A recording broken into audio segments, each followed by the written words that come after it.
자, 그러면 오늘부터 사무엘상을 볼 텐데요. 사무엘상 1장 1절부터 2절까지 말씀 우리가 한번 쭉 살펴보고, 사무엘상은 히브리서와 좀 다르게 스토리가 이제 계속 전체적인 배경으로 나와요. 그래서 가볍게 좀 지나가면서 중요한 내용들만 살펴보도록 하겠습니다. 자, 1장 1절부터 2절까지 말씀 다 같이 시작. 에브라임 산지 라바다임 소빔에 에브라임 사람 엘가나라 하는 사람이 있었으니 그는 여로함의 아들이요 엘리후의 손자요 도우의 증손이요 습의 현손이더라. 그에게 두 아내가 있었으니 한 사람의 이름은 한나요 한 사람의 이름은 분닌나라. 분닌나에게는 자식이 있고 한나에게는 자식이 없었더라. 자, 에브라임 산지에 에브라임 사람 엘가나라고 하는 사람이 있었다라고 했는데, 자, 엘가나라고 하는 사람은 에브라임 사람은 아닙니다. 에브라임 사람은 아니고 에브라임 산지에 살고 있는 레위 지파 사람입니다. 레위 지파 사람이에요. 자, 1장 1절부터 쭉 나오는 내용은 지금 사무엘 선지자가 어떻게 태어나게 되었느냐라고 하는 것에 대한 배경적인 설명이에요. 자, 아버지가 누구예요? 사무엘 선지자 아버지가 엘가나입니다. 엘가나. 그리고 엘가나에게는 두 명의 아내가 있었는데 첫 번째 아내가 이름이 뭐예요? 한나. 자, 두 번째가 분닌나입니다. 분닌나. 자, 근데 중요한 게 뭐냐면 이제 문제가 첫 번째 아내였던 한나는 아내가 없어요. 아니, 아내가 없는 게 아니라 자녀가 없어요. 자녀가 없어요. 근데 분닌나 두 번째 아내는 자녀가 있습니다. 자녀가 있어요. 몇 명 있는지 아세요? 둘이었는지 셋이었는지 정확하게 나와 있진 않지만 4절 맨 밑에 보면 엘가나의 가족들이 1년에 한 번씩 실로에 예배를 드리러 올라가는데, 아버지 엘가나가 그 가족들에게 제사를 드릴 이제 분깃이 있어요. 제물들을 나눠주는 장면이 나와요. 근데 분닌나에게도 제물을 주고, 제사를 드릴 제물을 주고 그의 자녀들에게도 줬다라고 했는데 모든 자녀라고 나와 있어요. 근데 영어를 보면 어떻게 나와 있느냐? All her sons and daughters 나와요. 다시 한번 하면 sons and daughters 하면 son도 최소한 몇 명 이상? 두 명. 2명 이상이죠. daughters 하면 최소한 몇 명 이상이에요? 2명 이상이에요. 이것으로만 봐도 최소한 분닌나에게는 자녀가 몇 명 있었어요? 4명. 4명 이상이 있었다라고 이제 추측을 해볼 수 있는 거예요.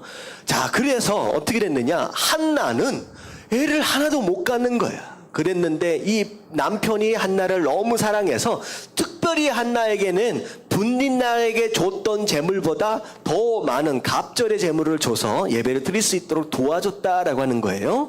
근데 문제는 뭐냐면 한나가 더 사랑받는 모습을 보니까 셈이 나잖아요. 그래서 한나를 계속 괴롭히게 됩니다. 남편의 사랑을 독차지하니까. 그러니까 또 한나는 마음이 힘들고, 자녀를 낳지 못해서 힘들고, 분닌나 때문에 힘들고, 이런 상황의 악순환이 계속 반복되었다라고 하는 거예요. 자, 여기에서 우리가 중요하게 잡아야 할 포인트는 뭐냐면, 분닌나는 몇 명을 낳아요? 4명씩 순풍 막 나댔다는 거예요. 근데 한나는 한 명도 못 낳아. 이런 상황들을 통하여 우리가 뭘 알 수 있느냐? 남들은 그렇게 쉽게 먹고 살고 다 잘하는데 유난히도 나에게만큼은 이상하게 응답되지 않는 그 기도 제목이 있을 수 있다는 거예요. 남들은 다 잘 살아요. 별일이 아니에요. 그것을 누리는 것에 있어서 별것이 아니고, 그것을 소유하는 것에 있어서 별것이 아닌데, 왜 나에게만큼은 이렇게 어렵게 하나님께서 응답해 주시지 않고 계속 어렵게 몰고 가실까라고 하는 그런 일들이 충분히 있을 수 있다라고 하는 거예요. 여러분, 혹시 그런 일이 있습니까? 없습니까? 예, 남 가정들을 보면요 다 행복해 보여요. 근데 유난히도 우리 가정만 왜 이렇게 힘든지 몰라. 남 가정을 보면요 자녀들을 뭐 알아서 공부 다 잘하고 좋은 대학 가고 다 잘 크는 것 같아. 근데 유난히도 내 자식은 이상하게 말을 안 들어. 이거 어렵게 만든다라고 하는 것이죠. 사업도 마찬가지요. 남들은 열었다 하면 다 잘 돼. 근데 나는 열으면 어떻게 돼요? 어렵고 힘들고 망해. 이런 일들이 있을 수 있다라고 하는 거예요. 근데 그럴 때 우리가 어떻게 생각하고 어떻게 반응해야 하느냐라고 하는 것이죠. 자, 어떻게 생각해야 돼요? 어떻게 생각해야 돼요? 왜 나만 이 모양 이 꼴이 되었을까? 여러분들 불평하거나 원망하지 마시길 주님의 이름으로 축원합니다. 하나님께서 그렇게 우리에게 고난을 허락하시는 이유가 있어요. 이유가. 특별히 나에게 응답을 지체하시는 이유가 있다라고 하는 거예요. 여러분들 장차 이 한나가 낳을 아들이 어떤 아들인지 아십니까? 이게 사무엘이야. 이게 사무엘이에요. 분린나가 낳은 수많은 10아들 부럽지 않는 진짜 이스라엘의 영적인 침체를 다시 부활시키고 회복시키는 최고의 제사장이에요. 최고의 제사장. 최고의 영적 리더십으로 세워질 사무엘을 하나님께서 준비하시기 위해서 지금 하나님이 뭘 지금 요구하신 것이냐? 한나의 기도를 요구하시는 거예요. 다시 말하면 힘들고 어렵고 괴롭다. 왜 나만 이렇게 안 풀릴까? 여러분들 그때일수록 하나님께서 뭘 심길 원하신다? 기도를 심기를 원하신다라고 하는 거예요. 여러분들 절대로 입술로 생각으로 범죄하지 마시고 한나와 같이 기도함으로 나아가시길 주님의 이름으로 축원합니다. 아멘. 자, 근데 이 한나가 어떻게 기도했는지 한번 보세요. 10절 말씀 같이 한번 읽어봅니다. 시작. 한나가 마음이 괴로워서 여호와께 기도하고 통곡하며. 기도하는데 어떻게 기도했어요? 통곡까지 해가면서 기도했다. 정말로 간절함이죠. 너무 힘들고 어려우니까 하나님 안 주시면 안 됩니다. 내가 얼마나 힘든지 아십니까? 하나님 응답하여 주시옵소서. 절절하게 정말로 그런 간절함으로 하나님께 기도했다. 심지어 어떤 모습으로 오해를 받기까지 했느냐? 술에 취해 있는 것이 아니냐라고 대제사장 엘리로부터 핀잔을 받을 정도까지. 그러니까 얼마나 절절하게 기도했느냐라고 하는 거예요. 여러분, 기도의 능력은 간절함에서 나옵니다. 간절함에서 나와요. 그래서 어떤 분이 그런 표현을 했어요. 기도는 기도의 나를 날카롭게 하는 능력이 있다라는 표현을 하시더라고요. 기도의 능력, 그건 간절함에서 시작됩니다. 하나님 꼭 들어주셔야 합니다 라고 하는 그런 절절한 간절함이 이 한나에게 있었어요. 그래서 막 기도했다라고 하는 거예요. 그래서 여러분들 기도하실 때 여러분들 이따가 기도의 제목들 많잖아요. 그런 가운데 하나님 들어주시면 들어주시고 마시면 마십시오. 이게 아니라 하나님 꼭 들어주십시오 라고 하는 마치 벼랑 끝에 서 있는 것과 같은 그런 간절함으로 기도할 수 있어야 된다라고 하는 거예요. 하나님께서 의도적으로 한나의 그런 기도를 요구하시는 것일 수도 있다는 것입니다.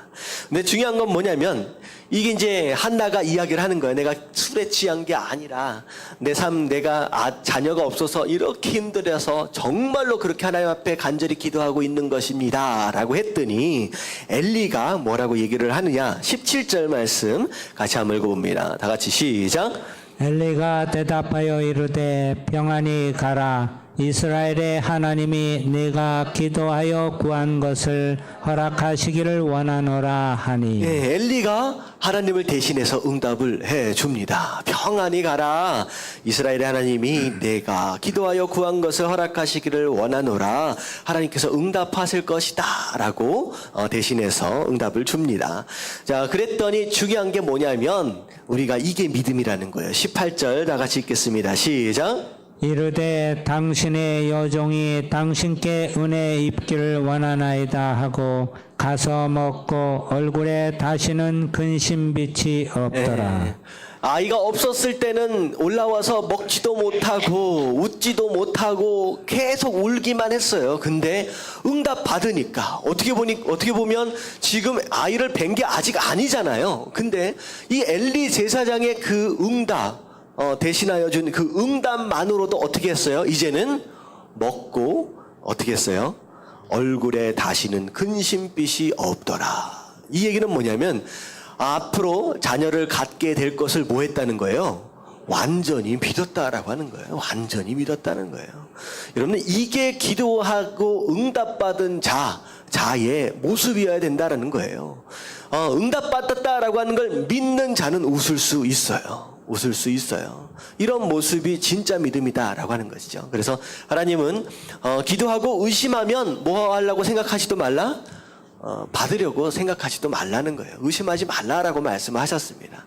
그래서 우리가 기도한 다음에는 하나님 반드시 응답하실 것이다 라고 하는 믿음으로 이 한나와 같이 웃을 수 있는 저와 여러분 되어야 된다라고 하는 거 여러분들 깨달으시길 주님의 이름으로 축원합니다. 자, 이게 이제 기도에 대한 내용이에요. 한나의 고통 가운데. 자, 그리고서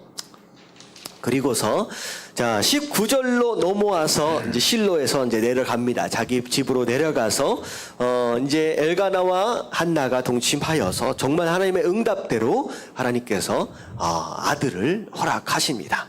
자, 그리고 나서 20절 한번 같이 한번 읽어볼게요. 다 같이 시작. 한나가 임신하고 때가 이름에 아들을 낳아 사무엘이라 이름하였으니 이는 내가 여호와께 그를 구하였다 함이더라. 네, 사무엘이라고 하는 이름의 뜻이 무엇이냐? 내가 여호와께 그를 구하였다. 다시 말하면 뭐에서 낳은 아들이다?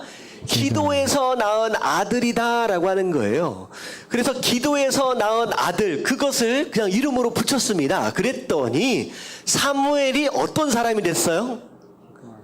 사무엘이 기도하는 사람이 됐어요. 여러분, 요즘에는 잘 그 그림을 못 보는데 옛날에 버스나 그 택시 같은 데 보면 이렇게 소년이 이렇게 기도하고 있는 모습 있잖아요. 여러분, 이게 기도하는 손 이렇게 전체로 나와 있는 거. 이게 소년이 누구냐면 사무엘이라고 제가 알고 있거든요. 그러니까 사무엘 선지자 하면 딱 뭐 하는 사람이냐면 기도하는 사람이에요. 왜냐? 이 땅에 뭐 때문에 태어났어요? 기도의 응답으로 태어났습니다. 결국은 어머니의 뭘 본받은 것이냐, 닮은 것이냐, 기도의 모습을 닮았다라고 하는 거예요. 그래서 중요한 게 여기서 뭐냐면 여러분들 한나는 자녀를 위해 뭘 심었어요? 기도를 심었어요. 여러분, 기도하는 부모님 되시길 주님의 이름으로 축원합니다. 정말로 중요한 거예요. 자녀에게 가장 가르쳐야 될 게 무엇이냐? 예배와 기도예요.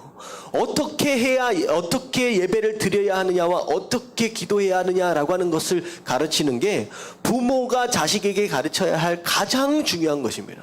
그걸 가르치지 않았다라고 한다면 아무리 좋은 직장, 아무리 좋은 대학을 보냈다라고 할지라도 아직 한 게 아니에요. 아직 제대로 가르친 게 아니라는 거예요. 기도하는 걸 가르치면 얼마나, 그래서 그거죠. 기도하는 것과 예배하는 걸 가르치는 것은 곧 무엇을 가르치는 것이냐? 배고픈 자에게 뭘 잡는 법을 가르쳐 주는 거예요? 고기를 잡는 법을 가르쳐 주는 거예요. 고기를 주는 게 아니라 물고기를 잡는 법을 가르쳐 주는 거예요. 이게 진짜 부모의 가장 중요한 역할이다라고 하는 거예요. 결국은 사무엘은 그 어머니의 기도를 통하여서 태어나기도 했으며 그 기도를 본받아서 평생 하나님과 대화하며 기도하는 자로 성장하게 가고 또 쓰임을 받게 된다라고 하는 것입니다. 자, 그래서 사무엘이 이제 태어나고 나서 이제 어느덧 그 다음 해가 됐어요. 다시 예배를 드리러 올라갈 때가 됐는데 22절에 보니까 한나는 이번 해에는 내가 올라가지 않겠습니다. 그래서 어떻게 되느냐? 남편에게 이르되 아이가 젖을 뗄 때 정도 돼서 어떻게 하겠다는 거예요? 이 아이를 여호와께 드리겠습니다라고 하는 거예요. 드리겠습니다. 이제 그랬더니만 참 신기한 게, 자, 23절 앞에 부분만 한번 읽어볼게요. 다 같이 시작. 그의 남편 엘가나가 그에게 이르되 그대의 소견에 좋은 대로 하여 그를 젖대기까지 기다리라. 아멘. 자, 이게 어떻게 된 얘기냐? 지금 사무엘은 얼마나 오래 기다려가지고 난 자녀인지 생각해 보셨어요? 한나와 분린나 두 아내가 연년으로 결혼했다라고만 해도 1년이에요. 그리고 분린나가 최소한 4 자녀를 낳았어요. 몇 년으로 계속 낳았다라고 할지라도 몇 년이 지나간 거예요? 4년에서 5년이 지나간 겁니다. 그리고 나서 응답을 받고 그러고 나서 1년이 지나서 낳았어요. 그러면 최소한 몇 년이 지나간 거예요? 최소한 5년, 6년, 7년 이상이 지나가고 나서 결혼한 지 그래서 낳은 아이들이에요. 한나에게도 귀한 아들이지만 어떻게 보면 엘가나 입장에서도 얼마나 귀한 아들입니까? 근데 그 아들을 낳자마자 어떻게 하겠다? 지금 엘가나하고 전에 의논한 적이 없어요. 내가 하나님 앞에 드리겠다라고 지금 얘기를 하는데 엘가나가 뭐라고 얘기하냐면 그렇게 해라. 그렇게 해라. 생각해 보세요. 우리 공집사님 혹시나 아내가 딱 낳았는데 하나밖에 없어. 근데 주의 전에 드리겠다라고 하면 쉽게 결단이 되겠습니까? 그렇다고 하기도 애매하고 이게 어려운 거예요. 이게 보통 문제가 아니에요. 더군다나 중요한 건 뭐냐면 지금 하나밖에 없어요. 앞으로 더 나을 수 있다라고 하는 보장이 있어요, 없어요? 없어요. 근데 그 아들을 드리겠다는 거예요. 근데 엘가나가 예스합니다. 과연 엘가나는 어떤 사람이길래 이것에 그렇게 예스할 수 있었을까요? 예스할 수 있었을까요? 저는 이게 바로 예배의 능력이라고 믿습니다. 1장부터 쭉 보면요, 1년에 한 번씩 계속 뭐 했다라고 하는 걸 지금 강조하고 있느냐? 엘가나의 가족은 항상 예배 때만 되면 실로에 올라가서 어떻게 뭘 해드렸다? 예배를 드렸다라고 하는 것을 계속 부분적으로 강조하고 있습니다. 그리고 심지어는 그 아내들뿐만 아니라 자녀들에게까지도 이 갓난장애들이거든요. 얼마 나이가 안 된 애들입니다. 근데 이 아이들이 드릴 그 예물까지도 엘가나가 손수 준비해 주는 거예요. 다시 말하면 뭘 가르치는 거예요? 하나님께 헌금 드리는 것을 어렸을 때부터 가르치는 아버지였다는 거예요. 그리고 심지어는 24절에 보면 그 아이가 젖을 떼고 나서 데리고 올라갈 때 보세요. 24절 다 같이 한번 읽어볼게요. 시작. 젖을 뗀 후에 그를 데리고 올라갈새 수소 3마리와 밀가루 1에바와 포도주 1가죽 부대를 가지고 실로 여호와의 집에 나아갔는데 아이가 어리더라. 몇 마리를 잡아요? 소를? 3마리. 3마리를 잡아요. 이거 오늘날 한국에서 소 한 마리 잡으려면 얼마씩 하느냐면 한 500만 원 정도 한답니다. 전으로 한대요. 그렇다면 지금 예물을 얼마 정도 드린 거예요? 자녀를 드림과 동시에 1,500만 원에서 2,000만 원이나 되는 그 예물을 하나님 앞에 그냥 드리는 거예요. 다시 말하면 이 엘가나라고 하는 사람, 이 가정은요, 예배로 세워진 가정. 그리고 하나님 앞에 예물을 드림에 있어서 아낌없이 드릴 줄 아는 바로 그런 가정이다. 그러니까 예배를 온전히 드리는 이 가정이었기 때문에 엘가나와 이 한나의 결단이 가능할 수 있었다라고 하는 거예요. 이게 예배의 능력이에요.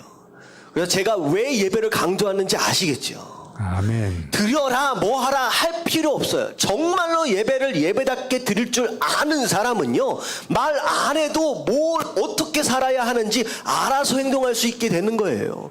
누가 이걸 드리라고 했어요? 누가 소 3마리나 가지고 나오라고 했어요? 아니에요. 알아서 드려지는 거예요. 결국은 말씀에 순종하는 능력도 어디서부터 온다? 예배를 통하여 온다는 거예요. 이 세상을 이겨나갈 수 있는 힘도 예배를 통하여서 온다라고 하는 거예요. 그래서 이 엘가나의 가정이 예배로 세워지고 그 자녀들에게 예배를 가르치고 기도를 가르치는 이런 모습들로 부모가 부모의 역할을 했던 것처럼 여러분들이 자녀들에게 이렇게 가르치고 여러분들의 가정이 예배로 세워질 수 있는 저와 여러분들 되시길 주님의 이름으로 축원합니다. 이게 얼마나 중요하느냐. 이게 안 하시는 것 같아요. 주님의 이름으로 축원합니다. 아멘. 여러분 이게 진짜 중요한 거예요. 그래서 아이를 데리고 탁 나갔는데 아이가 아직 어떻다? 어리다. 이 어머니가 이 아이를 어떻게 이 실로에 놓고 나오겠느냐라는 거야. 참 마음이 미어지지요. 근데 그걸 두고 하나님께 경배하고 나왔다라고 하는 거예요. 자, 그리고 나서 이제 2장에 보면 어떤 내용이 나오느냐? 하나님 앞에 이 사무엘을 드리고 나서 하나님을 향하여 경배하고 찬양하는 모습이 나옵니다. 자, 1절부터 쭉 이미 읽으셨는 것으로 전제를 하고 어떤 내용이 나오느냐? 이 내용 자체는 이게 평신도의 찬양의 내용이 아니에요. 쭉 읽어보시면요, 이거는요, 거의 다윗이나 뭐 솔로몬이나 선지자들 정도나 할 수 있을 만한 엄청난 내용이 나옵니다. 그래서 제가 간단하게만 정리를 해드리면, 첫 번째 하나님께서 이제 어떻게 역사하셨느냐라고 하는 것들을 쭉 찬양하면서 설명을 하는데, 이제 하나님의 주권에 대해서도 하나님의 주권에 대해서 모든 것이 하나님 주권 아래 있다라고 하는 것에 대한 찬양의 내용들도 나오고요. 그리고 비록 내가 전에는 이제 지고 있었지만 어떻게 보면 핍박받고 있었던 상황이지만 하나님은 내 인생을 어떻게 하시는 분이냐? 역전시키시는 분이다라고 하는 그런 찬양의 내용들이 있습니다.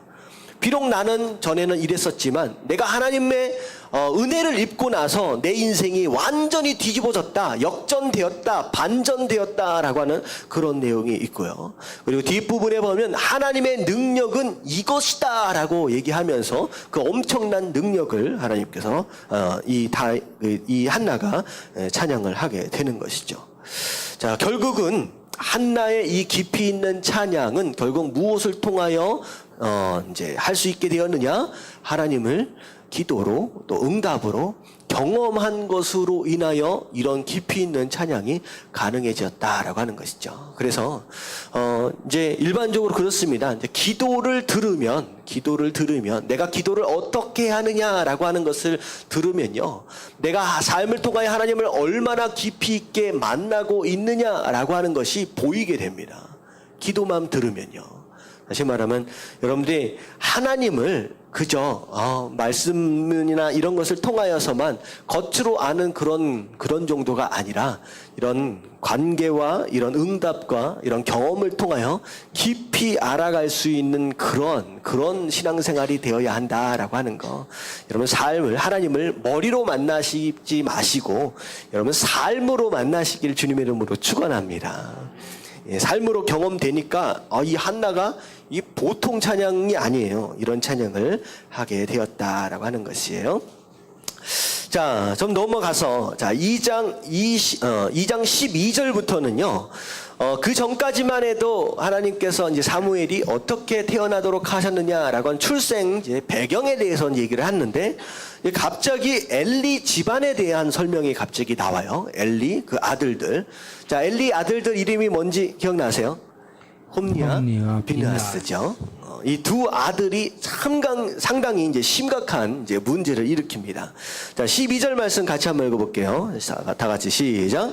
엘리의 아들들은 행실이 나빠 여호와를 알지 못하더라. 네, 행실이 나빠 여호와를 알지 못한다. 자, 이게 되게 의미심장한 표현입니다.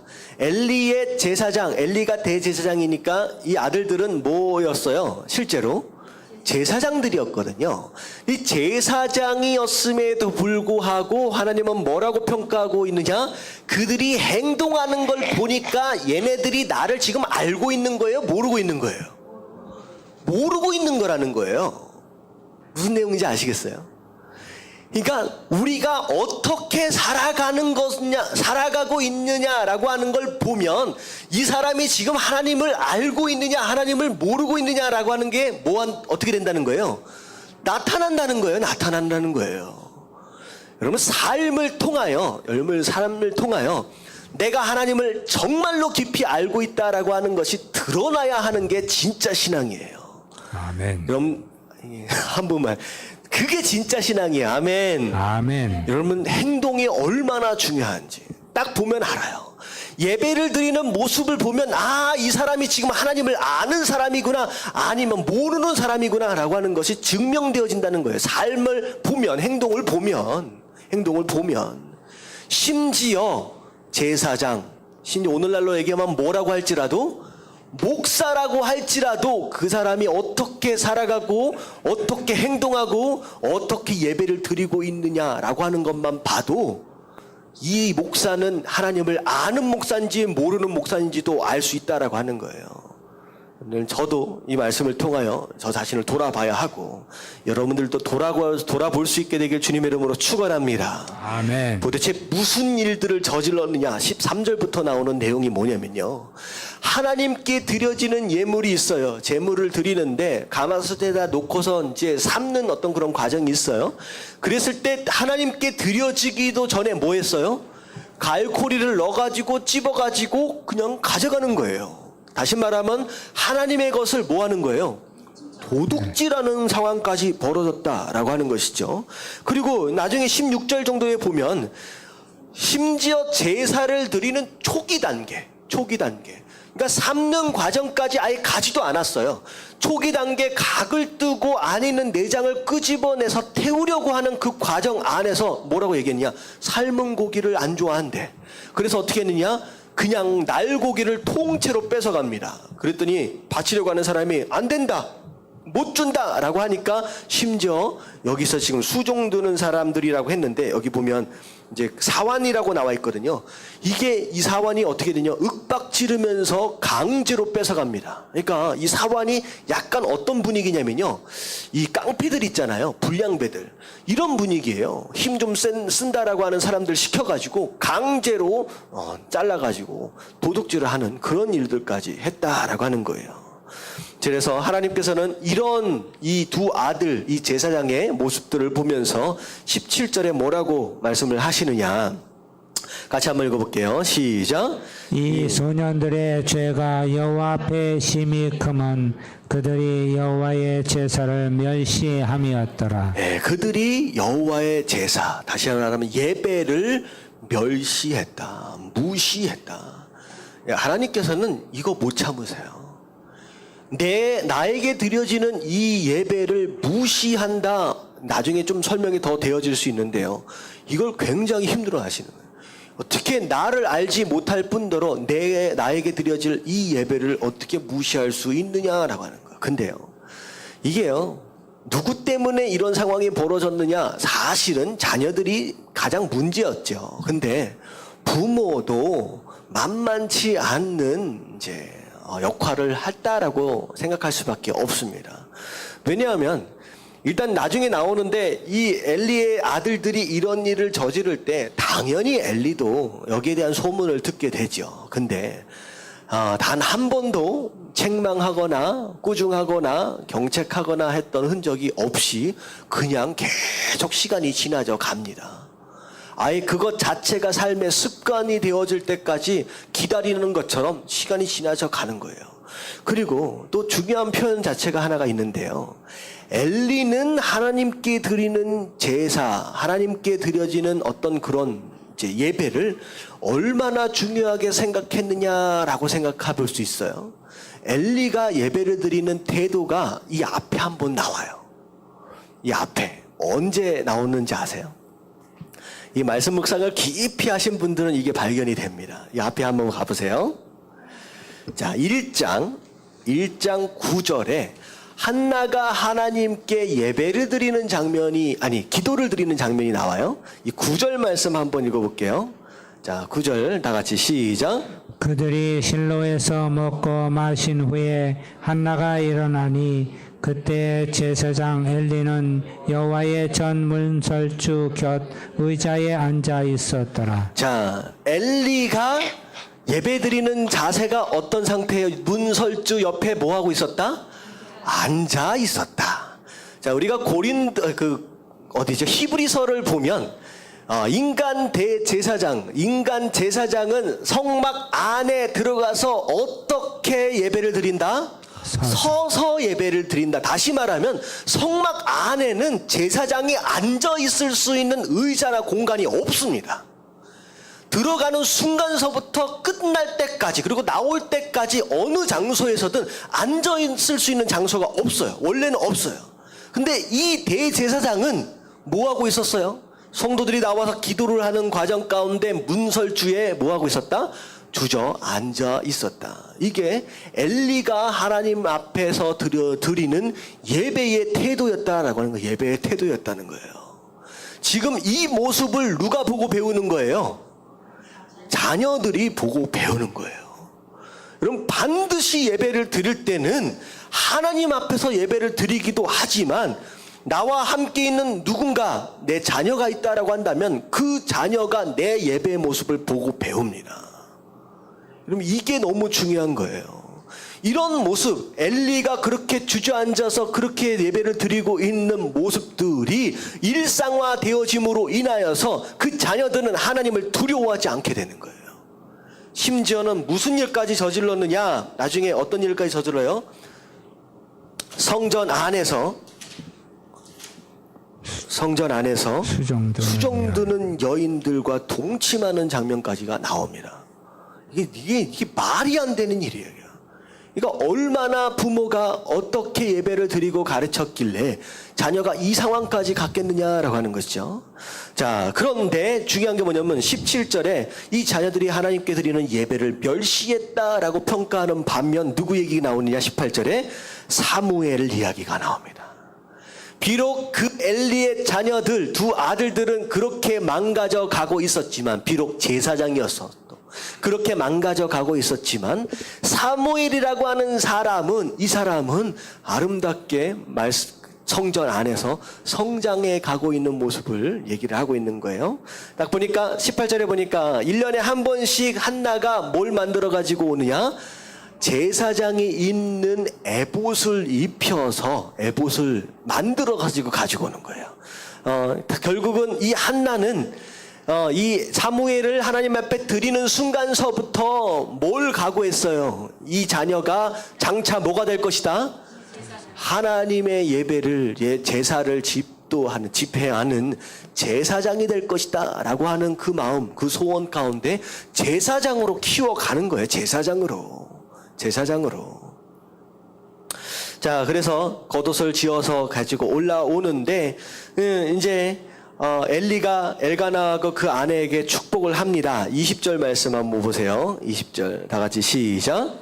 엘리가 엘가나와 그의 아내에게 축복하여 이르되 여호와께서 이 여인으로 말미암아 내게 다른 후사를 주사 이가 여호와께 간구하여 얻어 바친 아들을 대신하게 하시기를 원하노라 하였더니 그들이 자기 집으로 돌아가매. 자, 무슨 일이 있었느냐?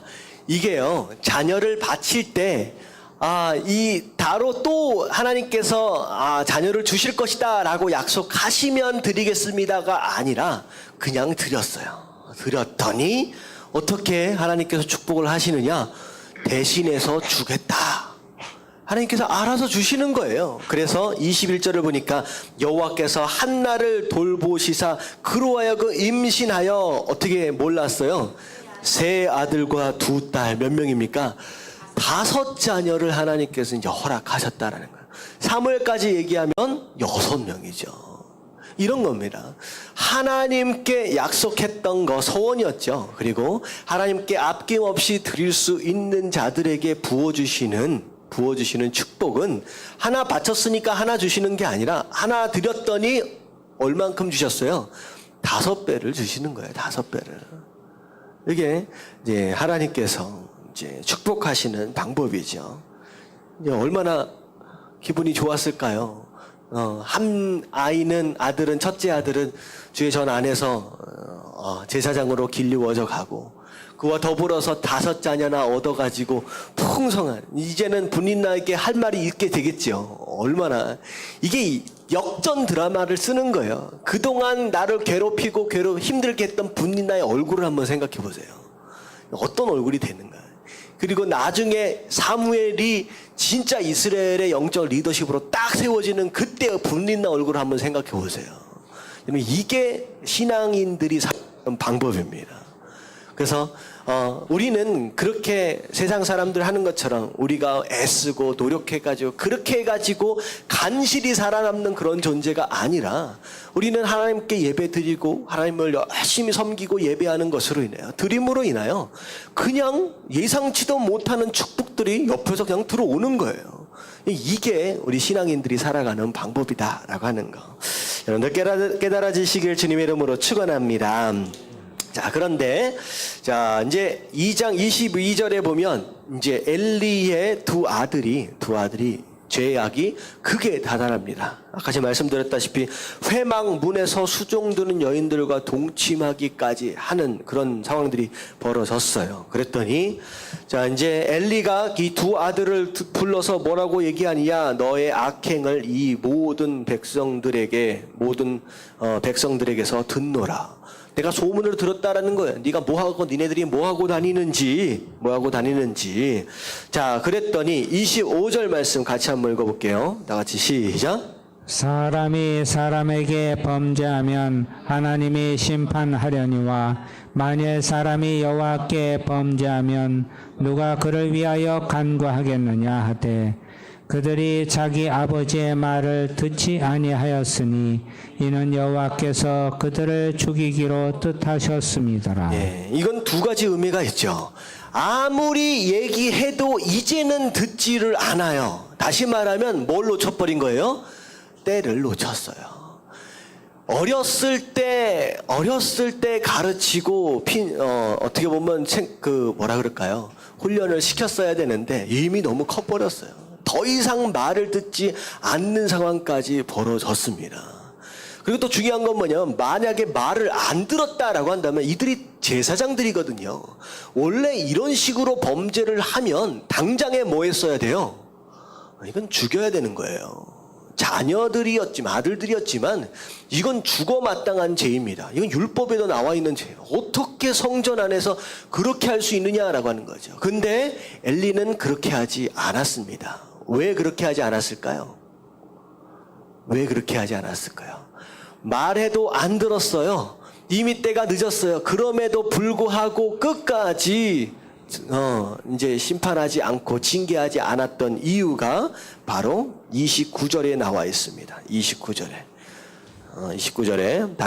같이 한번 읽어볼게요. 시작. 너희는 어찌하여 내가 내 처소에서 명령한 내 제물과 예물을 밟으며 내 아들들을 나보다 더 중히 여겨. 자, 여기까지며. 자, 무슨 뜻이에요? 왜 안 죽였어요? 왜 징계하지 않았어요?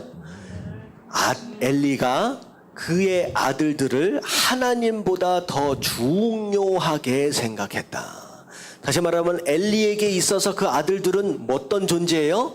십계명에 나오는 첫 번째, 다른 신이 되어버렸어요. 하나님보다 더 중요한 거예요. 하나님께 그렇게 범죄하고 그렇게 순종하지 않고 그렇게 타락했음에도 불구하고 아버지로서 단 한마디 꾸중하지 않아요. 뭐 젊으니까 다 그렇지. 요즘 젊은 사람들은 다 아니에요. 큰일 나는 거예요. 그렇게 얘기하지 않는 이유는 무엇이냐? 하나님보다 그 아들을 더 사랑했기 때문에, 중요하게 생각했기 때문에. 결국은 이런 사랑은 사랑이 아니죠. 결국은 이렇게 됨으로 말미암아 어떻게 되느냐? 이스라엘 안에서 이 집안이 완전히 멸절을 당하게 됩니다. 정말로 다 망하는 거예요. 아들들도 망하고 이 가문도 망하고 엘리도 망하고 다 망하는 거예요. 여러분들 자녀들에 대해서 잘 생각하셔야 돼요. 이 자녀들이 잘못되어져 간다, 뭐 그렇게 한다라고 했을 때 부모로서 할 말을 하셔야 돼요. 이게 엘리처럼 이렇게 되면요, 나중에 큰일 납니다. 하나님 뭐라고 말씀하시냐? 네가 자녀를 그렇게 가르치지 못한 이유는 네가 나보다 그들을 더 중요하게 생각한 것이었기 때문이다. 너에게 있어서 내가 아니라 그들이 신이었다라고 하는 거예요. 자, 그리고 나서 뭐라고 말씀하시느냐? 30절 맨 뒷변에 보면 나를 존중히 여기는 자를 내가 존중히 여기고 나를 멸시하는 자를 내가 경멸하리라 라고까지 얘기를 하십니다. 근데 반면 이제 26절에 보니까 사무엘은 뭐라고 나와 있느냐? 26절 한번 읽어볼게요. 앞에 넘어와서. 근데 대조적인 내용이죠. 26절 다 같이 시작. 아이 사무엘이 점점 자라매 여호와와 사람들에게 은총을 더욱 받더라. 마치 어떤 표현하고 좀 비슷하냐면 예수님이 잘하시는 어떤 그런 표현하고 좀 비슷하잖아요. 점점 자람에 따라서 하나님뿐만 아니라 사람들에게까지 이제 사랑을 받는 그런 존재로 성장해 갔다라고 하는 것입니다. 자, 그리고 나서 27절부터 나오는 내용은 뭐냐면요, 엘리가 너무 망가졌고 엘리 아들들이 너무 망가지니까 이 하나님께서 엘리에게 말씀하실 수가 없는 거예요. 어떻게 보면 말씀하시지 않았던 것일 수도 있고, 어떻게 보면 말씀을 하셔도 엘리가 뭐 한 것 같아요? 듣지를 않는 거예요. 이 제사장이 이 아들들을 어떻게 보면 하나님을 알지 못하는, 하나님이 없다라고 생각하는 거나 다름이 없이 사는 이 자들, 하나님이 말씀하실 수가 없는 거예요. 듣지를 않으니까. 그래서 대제사장임에도 불구하고 하나님의 사람이 따로 찾아옵니다. 음성을 듣고. 얼마나 창피한 꼴입니까? 근데 그 하나님의 사람이 찾아와서 하는 얘기가 무엇이냐? 내가 이 제사장의 직분, 누구에게 주신 직분이에요? 레위 지파에게 특별히 구별해서 준 직분, 이게 얼마나 소중한 건지 니들이 아느냐? 정신 좀 차려라 라고 얘기를 하는 거예요. 그리고 아까 지금 얘기한 것처럼 29절 30절 쭉 나오는 내용이, 지금 이런 죄악들이 가득 차 있고 그것에 대하여 징계하지 않고 이런 모습으로 나아가는 것은 너희들이 나를 존중하지 않고 너희들이 나를 멸시하는 것이나 다름없다. 네가 지금 나를 섬기고 있는 것이냐, 아니면 너희 자녀들을 섬기고 있는 것이냐, 정신 좀 차려라 라고 얘기하는 거예요. 그리고 나서 31절서부터 나오는 내용이 뭐냐면, 이스라엘 모든 족속들이, 이스라엘 백성들이 다 축복을 받는다라고 할지라도 너희 집안만큼은 어떻게 된다? 저주를 받아서 노인이 없다라고 하는 것은 전부 다 단명한다는 거예요. 일찍 병들어 사고로 다 죽는다. 이게 얼마나 큰 저주입니까? 심지어 34절에 홈리와 비느하스가 한날에 죽을 것이다. 한날에 죽을 것이다. 그걸 보면 내 말이 하나님의 말씀이다 라고 하는 것이다 라고 하는 걸 증명하게 될 것이다 라고 하는 거예요. 증명하게 될 것이다. 그리고 심지어는 36절에 뭐라고까지 얘기하느냐? 원래 대제사장의 후손들이잖아요. 그렇기 때문에 엘리의 후손들은 당연히 대제사장으로서의 임무를 감당해야 하는 사람들인데, 장차 후로는 너희 후손들은 너희가 먹고 살기가 어떻게 보면 힘들 정도로 자리 하나 주십시오 하면서 제사장의 직분을 구걸하며 다니는 형편까지 이르게 될 것이다 라는 그런 저주를 이제 듣게 됩니다. 자, 근데 중요한 건 뭐냐면, 이 얘기를 들었어요. 엘리가 들었어요. 하나님의 사람으로부터. 들었다라고 한다면 엘리의 반응이 어떻게 돼야 돼요? 어떻게 해야 돼요? 자, 이해가 가시죠? 이렇게 잘 안 따라오죠. 이 얘기를 들으면 어떻게 해야 되느냐? 엘리는요, 회개해야 되는 거예요. 진짜 잘못했습니다. 그래놓고 아들들 다 데려다 놓고서 회개를 시키든지, 끝까지 안 하면 목을 베서라든지, 진짜 이 상황 자체를 정리를 해야 되는 거예요. 진짜 마치 다윗이 하나님께 정교를 받았을 때 정말로 비겐마로가 적게끔 그렇게 기도했던 것처럼 그런 모습으로 나와야 하는데, 다음 절에 보니까 3장 1절에 보니까 누구 얘기 나와요? 사무엘 내용이 나와요. 다시 말하면 회개를 했어요, 안 했어요? 안 했어요. 그러니까 안 하니까, 끝까지 안 하니까 다시 한번 하나님께서 사무엘을 통하여 엘리에게 두 번째 기회를 허락하시는 게 3장이에요. 3장의 내용을 보니까 사무엘이 성막 안에서 자고 있습니다. 완전히 얘는 방이 어디예요? 성막이에요. 교회예요. 교회에서 그냥 자는 거예요. 그러니까 그냥 눈 뜨고 눈 감을 때까지 그냥 하나님 안에 있는 거예요. 이렇게 성장을 하는데, 자, 이 1절 말씀을 한번 읽어볼게요. 1절 말씀 다 같이 시작.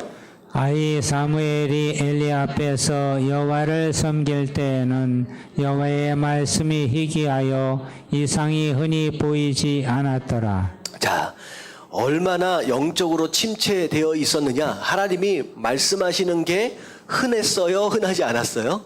희귀할 정도로. 하나님도 말씀하셔.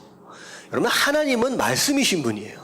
그 얘기는 뭐냐면, 하나님은 본인 스스로를 뭘 통하여 드러내시느냐? 말씀하심을 통하여 드러내시는 분이에요. 근데 얼마나 영적으로 침체되어져 있었는지 말씀하시는 것 그 자체가 너무 희귀할 정도로 거의 하나님의 음성이 없는 때였다는 거예요. 그런데 뭐냐면 자 엘리도 사무엘도 성막에 이제 자고 있는데 사무엘은 성막에 자고 있는데 갑자기 하나님께서 사무엘을 찾아가시는 거예요. 사무엘아 사무엘아 부르시니까 이 사무엘은 하나님이 나를 부르실 수 있다라고 하는 걸 생각도 못하는 거죠. 뭐 그때는 뭐 하나님 말씀하시지 않으셨던 때니까. 그러니까 당연히 엘리가 불렀겠지. 찾아갑니다. 엘리 제사장님 나를 부르셨습니까? 근데 안 불렀다. 가서 자라. 돌아와서 자는데 또 부르시는 거야. 사무엘아 사무엘아. 이상하다. 하나님이 엘리가 또 불렀나? 또 갔어요. 근데 엘리가 또 뭐라 그래요? 안 불렀다. 가서 자라. 자, 그때 두 번째 불렀을 때 뭐라고 표현되고 있느냐? 7절 말씀. 두 번째까지 불렀을 때 7절 말씀 같이 한번 읽어볼게요. 시작. 사무엘이 아직 여호와를 알지 못하고 여호와의 말씀도 아직 그에게 나타나지 아니한 때라. 예, 사무엘이 지금 비록 어린 나이지만 태어나서부터 제법 이제 젖된 이후서부터 성전에서 자랐잖아요. 근데 뭐라고 기록하고 있느냐? 사무엘이 아직 여호와 하나님을 안다 모른다? 모른다라는 거예요. 모른다라는 거예요. 사무엘이 하나님을 몰라요? 몰라요? 알지요. 하나님 누군지 알지요. 근데 이게 무슨 내용이냐? 우리가 신앙생활을 하면서 하나님을 아는 사람이 있고요. 하나님에 관하여 아는 사람이 있어요. 무슨 내용인지 아시겠죠? 진짜 신앙생활을 하는 사람은 어디까지 가야 돼요? 하나님에 관하여 알아야 합니까? 아니면 하나님을 알아야 합니까? 네, 하나님을 아는 수준에까지 가야 된다는 거예요. 하나님께서 나에게 말씀하시고 그 음성을 듣고 그것으로 인하여 깨닫고 그것으로 인하여 순종하고 또 경험되어지고 응답되어지는 이런 과정이 우리 삶 가운데 없으면 나는 하나님에 대하여 아는 거예요? 하나님을 아는 거예요? 하나님에 대하여만 알고 있는 수준에 있을 수 있다는 거예요. 이게 굉장히 중요합니다. 여기서 안다라고 하는 이 표현은 성경 안에서 자주 등장하는 표현이에요. 대표적인 예가 어느 때 등장하는 등장하는 것이냐면요. 가브리엘이 누구죠? 마리아에게 나타나서 네가 아들을 낳을 것이다라고 했을 때 이 마리아가 뭐라고 얘기했는지 아세요? 내가 남자를 알지 못한다라고 하는 거예요. 알지 못한다. 근데 어떻게 아이를 낳습니까? 라고 했을 때 그 안다라고 하는 단어가 이거랑 같은 단어예요. 남자를 안다라고 하는 것은 무엇을 의미하느냐? 경험을 통하여 아는 거예요. 경험을 통하여 아는 거예요. 다시 말하면 하나님을 안다라고 하는 것은 내 삶 가운데 하나님의 말씀하심과 역사하심으로 인하여 경험한 흔적들이 있느냐라고 하는 거. 비록 성전 안에서 지금까지 자라오고 그 바로 성궤 언약궤 앞에서 잠을 잤다라고 할지라도 그 하나님과의 응답과 경험되지 못한 역사심이 없으면 하나님을 아는 것이 아니다라는 거예요. 그래서 여기 보니까 사무엘이 아직 여호와를 알지 못했다. 그래서 하나님 말씀도 아직 그에게 나타나지 아니하셨던 때다라고 하는 거예요. 그래서 우리의 신앙은 관하여 아는 수준을 넘어서 하나님을 아는 수준에까지 이르러야 한다라고 하는, 그거는 반드시 말씀하심을 듣고 역사하심을 경험하는 그 경험의 수준이 있어야 된다라고 하는 것이죠. 자, 그리고 나서 세 번째 또 하나님께서 사무엘을 부르세요. 사무엘아, 사무엘아. 또 갔더니 엘리가 그때야 눈치를 채는 거예요. 아, 지금 누가 부르신다? 하나님이 부르시는구나. 하나님이. 그래서 네가 다시 음성을 들으면 죄정이 여기 있습니다 라고 대답해라 라고 했어요. 그러고 나서 잠자리에 돌아갔더니 진짜 하나님께 다시 부르십니다. 그래서 엘리가 시켰던 대로 그대로 반응했어요. 하나님, 죄정이 여기 있습니다. 그랬더니 자 11절부터 나오는 내용이 하나님께서 사무엘에게 처음 말씀하시는 내용이에요. 내용이 어떤 내용이에요? 내가 한 가지 일을 이스라엘 백성들에게 행할 것인데 누구에게 행할 것이에요? 엘리에게. 엘리가 어떻게 된다는 거예요? 내가 13절 말씀 같이 한번 읽어봅니다. 시작. 그 집에 영원토록 심판하겠다고 그에게 말한 것은 그가 아는 죄악 때문이니 이는 그가 자기 아들들이 저주를 자청하되 금하지 아니하였음이니라. 자, 하나님께서 첫 번째 하나님의 사람을 통하여 경고하셨음에도 불구하고 끝까지 회개하지 않고 돌이키지 아니하였으므로 다시 경고하시는 거예요. 어떻게 보면 이거예요. 사실 왜 자꾸만 엘리의 죄악에 대해서 하나님의 사람을 통하여 그리고 사무엘을 통하여 말씀하셨을까? 결국은 뭐 하라는 거예요? 엘리 보고 듣고 깨달아라 라고 하는 거예요. 지금 하나님께서 심판하시겠다라고 하는 것은 진짜 심판을 하시려고 하는 것이 아니라 결국은 이 얘기를 통하여 뭐 하기를 하나님 기대하고 계시는 것이냐? 제발 돌아왔으면 좋겠다라고 하는 거지요. 왜냐하면요, 잘 생각해 보세요. 만약에 그냥 결정을 해버리셨어. 너는 그냥 심판 받을 거야. 결정을 해버리셨다라고 한다면 굳이 사무엘에게 말씀하실 때 사무엘로 하여금 엘리를 3번씩이나 찾아가도록 하는 수고를 하도록 하시지 않을 수 있었다는 거예요. 무슨 얘기인지 아시겠어요? 굳이 사무엘이 엘리를 찾아가서 3번씩이나 노크를 하는 것을 통하여 엘리가 뭘 알기를 원하셨느냐? 내가 사무엘을 통하여 정말로 중요한 걸 얘기를 할 거다라고 기회를 주신 거였어요. 근데 이 다음 내용을 한번 보세요. 사무엘이 아침에 일어납니다. 그리고 나서 엘리가 불러다가 네가 어제 들었던 내용들을 다 얘기해줘라. 이게 사무엘은 되게 무서운 얘기잖아요. 자기가 지금 순정하고 섬기고 있는 대제사장의 가족이 완전 망한다라는 얘기를 하니까. 근데 그 얘기를 하려니 얼마나 두려워요. 근데 다 얘기해라 라고 해서 다 얘기를 해줍니다. 그랬더니 자 18절 말씀 같이 한번 읽어봅니다. 18절 다 같이 시작. 그것을 그에게 자세히 말하고 조금도 숨기지 아니하니 그가 이르되 이는 여호와의 신이 선하신 대로 하실 것이니라 하니라. 사무엘이 뭐라 그랬어요? 이는 여호와의 신이 하나님 말씀하셨구나 라고 얘기하면 뭐라고 얘기해요? 선하신 대로 하실 것이니라. 저는 이 얘기를 듣고 이런 표현이 참 맞는지 모르겠는데 미친 것 같아요. 아니 이렇게 하나님이 지금 답답해서 이렇게 말씀하고 계시는데 이러실 거야. 바보 아닙니까? 음성을 못 듣는 거예요. 여러분들 하나님은요, 잘 들으세요.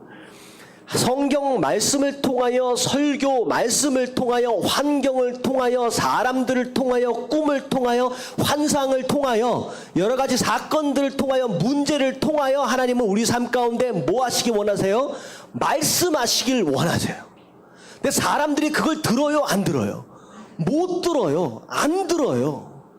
이렇게까지 말씀하고 계시는데 그러니까 이런 저주의 상황을 자청하는 상황들이 되어버린다라고 하는 것이죠. 여러분 이런 말씀을 하실 때 여러분 들을 수 있는 게 지혜입니다. 이 들을 수 있는 게 지혜예요. 제가 말씀을 끊임없이 전하고 있음에도 불구하고 나랑 상관이 있는 말씀으로 들어줘야 돼요. 무슨 얘기인지 아시겠어요? 오늘 말씀은요, 가정에 대한 내용들과 자녀 교육에 대한 내용들과 그 어느 것 하나도 나랑 상관이 없는 말씀이 없어요. 근데 이게 내 말씀으로 들려지느냐 안 들려지느냐라고 하는 게 너무 중요하다는 거예요. 내 말씀으로 들어져야 돼요. 내가 지금 자녀를 제대로 교육을 시키고 있느냐 아니면 엘리처럼 망하는 길로 가고 있느냐라고 하는 게 들려져야 된다고요. 아멘. 아멘. 이게 들려져야 돼요. 그렇지 않고 될 대로 되라 이렇게 가니까 어떻게 됩니까? 결국은 다 망하는 길로 가는 거예요. 다 망하는 길로. 하나님 뭐라고 말씀하셨느냐? 사무엘을 통하여 엘리가 심판을 받은 이유는 뭐 하지 않아서? 돌이키지 않아서라는 거예요. 보세요. 좀 전에 말씀. 그가 자기 아들들이 저주를 자청하되 금하지 아니하였대요. 막지 않았대요. 그냥 내버려 뒀대요. 자, 그래서 결국은 하나님께서 우리 삶 가운데 말씀하실 때 이런 문제, 그러니까 제가 말씀드렸죠. 하나님께서 우리의 삶 가운데 어떤 루트로 말씀을 하시는지 여러분들 잘 써놓으세요. 자, 한번 적어보세요. 뭘 통하여 말씀하세요? 첫 번째, 성경을 통하여 말씀하십니다. 자, 두 번째, 설교 말씀을 통하여 말씀하십니다. 그리고 사람을 통하여 말씀하세요. 환경을 통하여 말씀하십니다. 문제를 통하여 말씀하세요. 꿈을 통하여 말씀하십니다. 이상과 기적을 통하여 말씀하십니다. 얼마나 다양한 방법들을 통하여 하나님께서 우리에게 말씀하고 계시는지 그걸 들을 수 있어야 된다라고 하는 거예요. 그래서 이스라엘 엘리 제사장의 집안은 이렇게 음성을 듣지 못함으로 인하여 망하는 이제 그런 과정을 거쳐 이제 가고요. 이제 19절부터 나오는 내용은 이제 사무엘. 그와 반대로 사무엘은, 자, 이게 참 재밌는 내용이에요. 사무엘의 스승이 누구예요? 엘리예요. 엘리와 엘리의 집안 자체, 그리고 어떻게 보면 사무엘의 스승은 또 어떻게 보면 엘리의 제사장들이잖아요. 그 아들들이거든요. 어디 보고 홈냐 빈이었습니다. 근데 그들의 막대 먹은 모습을 보고 있음에도 불구하고 사무엘은 어떻게 자라요? 예, 정말로 칭찬받고 사랑받으며 아름답게 성장을 하는 거예요. 다시 말하면 누구 핑계댈 필요 있어요, 없어요? 없어요. 나하기 나름이에요. 나하기. 내가 얼마나 말씀 안에서 내가 바로 서기를 애쓰느냐라고 하는 그것 자체가 결국은 나 자신을 만들어가는 것이, 나중에 지나고 나서 우리 부모가 어땠고 내가 뭐가 어땠고 그때 상황이 어땠고 그것 때문에 어땠고 핑계대지 말라는 거예요. 사무엘 보세요. 얼마나 잘 성장해 가고 있는, 그 이상한 집안 안에서 그 이상한 스승들 앞에서 얼마나 잘 성장을 해 가는지. 자, 19절 나오는 내용을 보면 하나님께서 사무엘에게 말씀하시고 말씀하신 그 모든 것들이 땅에 떨어지지 않도록 하셨다. 다 성취되도록 하셔서 사무엘이 그 다음 세대의 이스라엘 리더십, 영적 지도자로 세워가도록 하나님께서 도우시는 장면이 나옵니다. 그래서 이스라엘 그 단에서부터 부엘세바다라고 하는 것은, 단은 이스라엘 꼭대기예요. 부엘세바는 이스라엘의 최남단입니다. 이스라엘 전체를 의미하는 거예요. 이스라엘 전체에서 사무엘이 하나님의 선지자가 되었구나라고 하는 것을 모두가 알도록 하시기 위해서 사무엘을 그렇게 세워가시는 모습들을 우리가 이제 마지막 부분에 보게 되는 거죠. 어떻게 보면 사무엘이 이제 엘리의 어떤 그런 연약한 것들을 보고 있음에도 불구하고 끝까지 엘리에게 또 순종을 하잖아요. 참 이런 모습을 보면서 저는 죄종으로서 그런 생각을 했어요. 이제 사역을 하다 보면 이제 많은 목사님들이 이게 있잖아요. 그런데 목사님들 가운데 정말로 존경할 만한 그런 분이 있는가 하면, 어떻게 저럴 수가 있을까라고 생각할 수 있는 그런 분들이 계시거든요. 근데 엘리가 꼭 그 모습이거든요. 근데 사무엘이 그 주의 종에게 끝까지 순종하고 복종을 합니다. 존중하고 섬겨요. 마치 뭐와 비슷하냐면, 다윗이 사울을 어떻게 대해야 합니까? 기름 부심 하나님의 종이다라고 존중하면서 절대 칼을 대지 않습니다. 그러니까 이런 모습을 보면서 이게 하나님 앞에 쓰임받는 주의 종들, 하나님께서 쓰시는 그런 사람들은 이런 영적인 질서에 대해서 어떤 정의감이나 이런 것 때문에 함부로 말하고 그런 사람이 아니라 오히려 그 질서 안에서 존중하고 순종하고 그렇게 겸손하게 나아가는 사람들이 아니겠느냐라는 생각을 해보게 됩니다. 그래서 이런 모습도 우리가 본받아야 할 부분이다라고 하는 거예요. 자, 오늘 여기까지 보겠습니다.